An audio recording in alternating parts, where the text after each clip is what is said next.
కడప చెన్నై జాతీయ రహదారిపై ఊహించని రీతిలో భారీ అగ్ని ప్రమాదం చోటు చేసుకుంది. ఒకదాని తర్వాత ఒకటిగా 3 వాహనాలు మంటల్లో చిక్కుకుని పూర్తిగా కాలి బూడిదయ్యాయి. ఈ ఘోర ప్రమాదంలో లారీతో పాటు 2 కార్లు అగ్నికి ఆహుతయ్యాయి.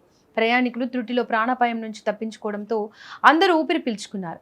ఈ ఘటన స్థానికంగా తీవ్ర కలకలం రేపింది. కడప జిల్లా రైల్వే కోడూరు మండలం పరిధిలోని బాలపల్లె తనిఖీ కేంద్రం సమీపంలో మంగళవారం ఈ ఘోర రోడ్డు ప్రమాదం జరిగింది. వైఎస్ఆర్ కడప జిల్లా ప్రొద్దుటూరుకు చెందిన 4 కుటుంబ సభ్యులు తమ సొంత కారులో తిరుపతికి బయలుదేరారు. అదే సమయంలో బాలపల్లె చెక్పోస్టు వద్ద సాంకేతిక సమస్య రావడంతో ఒక లారీని రోడ్డు పక్కన నిలిపి ఉంచారు. తిరుపతి వైపు వెళ్తున్న ప్రొద్దుటూరు కారు ఒక్కసారిగా అదుపు తప్పి రోడ్డు పక్కన ఆగి ఉన్న లారీని వెనుక నుంచి బలంగా ఢీకొట్టింది.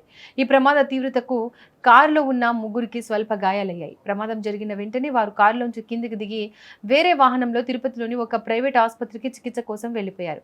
కానీ అసలు ప్రమాదం ఆ తర్వాతే మొదలైంది. ఈ ఘోర ప్రమాదం జరిగిన కొద్దిసేపటికే, అంటే ఉదయం 10 గంటల నుంచి 11 గంటల మధ్య ఆ సమయంలో కడప నుంచి తిరుపతి వైపు వెళ్తున్న మరో కారు బాలపల్లె తనిఖీ కేంద్రం సమీపంలోకి వచ్చింది.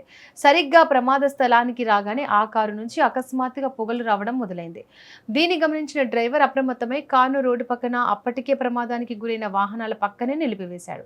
వెంటనే కారులో ఉన్నవారు కిందికి దిగిపోయారు. వారు కిందికి దిగిన కాసేపటికి ఆ కారులోంచి భారీగా మంటలు చెలరేగాయి. ఆ మంటలు వేగంగా పక్కనే ఉన్న లారీకి, అంతకు ముందు ప్రమాదానికి గురైన మొదటి కారుకు కూడా వ్యాపించాయి. మంటలు క్షణాల్లో ఉధృతంగా మారడంతో 3 వాహనాలు పూర్తిగా అగ్ని కీలల్లో చిక్కుకుపోయాయి.